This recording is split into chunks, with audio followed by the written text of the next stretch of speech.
왕좌 되찾기네요. 네, 맞습니다. 80년대 또 90년대 세계 반도체 시장을 주름잡았던 인텔이 최근에 고전을 하고 있습니다만 다시 한번 왕좌를 되찾기 위해서 노력하는 모습을 보이고 있어서 키워드를 이렇게 잡아봤습니다. 네, 인텔이 반도체 투자를 더 늘리기로 했죠. 네, 맞습니다. 인텔이 우리 돈으로 한 22조 넘게 투자를 해서 미국 애리조나주에 반도체 파운드리 공장 2곳을 좀 건설하기로 했습니다. 특이할 만한 것은 대만의 TSMC나 또 삼성전자가 주도하고 있는 파운드리 사업에 그러니까 반도체 위탁 생산에 인텔이 뛰어든다는 점인데요. 그간 인텔은 컴퓨터 칩을 디자인을 하고 또 제작한 뒤에 마케팅까지 하는 업체였습니다.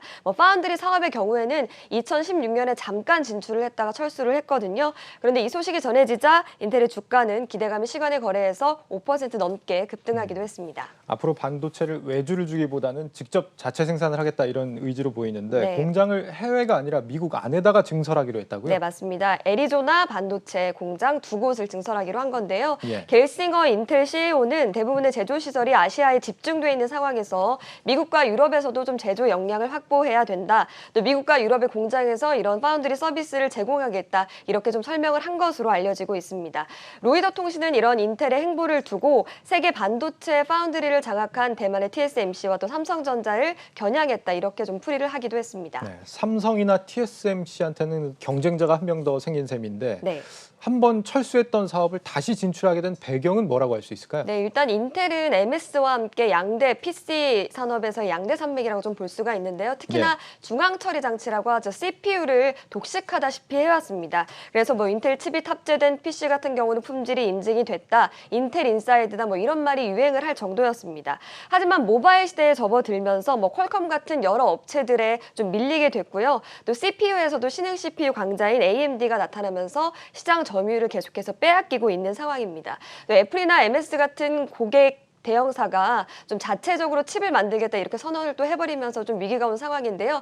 이런 위기 속에서 좀 새로운 성장 동력을 차지하겠다 이런 행보로 좀 보이고 있습니다. 네, 요즘 이렇게 글로벌 강자들이 오히려 더 먹거리 찾기에 분주한 것 같아요. 네. 그런데 미국 정부도 인텔을 이번에 좀 지원하고 나섰다고요? 네, 맞습니다. 앞서 조 바이든 미국 대통령이 반도체 생산이 행정부의 최우선 과제다 이렇게 밝히기도 했는데요. 네. 아무래도 이제 삼성전자나 TSMC 같이 반도체 패권이 좀 아시아에 있는 것을 이제 조금 약간 주목을 하고 이 반도체 패권 경쟁에서 좀 주도권을 잡겠다 이런 의지로 좀 풀이가 되고 있습니다. 예, 인텔이 22조 원 투자를 선언했는데 네. TSMC나 삼성전자도 그렇게 호락호락하게 당하지만은 않겠죠? 그렇겠죠. 어떤 투자 계획이 있습니까? 네, 일단 파운드리 1위가 바로 TSMC인데요. 올해에만 31조 원을 투자해서 설비 투자를 할 것이라고 밝혔는데 이게 지난해 투자액에 비해서 63%나 좀 많은 금액입니다. TSMC는 현재 미국 애리조나주는 물론이고 대만 현지에도 공장이 있고요. 또 일본에도 반도체 후공정 그런 기업을 좀 개설할 것으로 좀 알려지고 있는 상황입니다. 삼성전자도 역시 미국에서 파운드리 공장을 증설할 것으로 좀 예정이 돼 있는 상황입니다.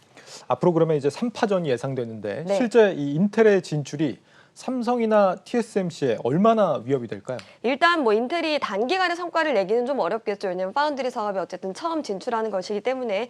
하지만 수십 년간 반도체 시장을 좀 주름잡았던 인텔이기 때문에 파장은 좀 클 것으로 좀 보고 있습니다. 네. 특히나 인텔이 이 발표를 하면서 아마존이나 시스코, 퀄컴, 구글 같은 것들이 좀 자신들을 지지하고 있다 이렇게 밝힌 만큼 미국의 대형 IT 기업들이 좀 물량을 인텔에게 줄 가능성도 배제할 수 없는 상황이고요. 예. 특히나 삼성전자는 지금 글로벌 파운드리 시장에서 2위인데 1위와의 격차가 30%포인트 이상 차이가 나는 상황이라 더욱더 위협적일 수밖에 없습니다.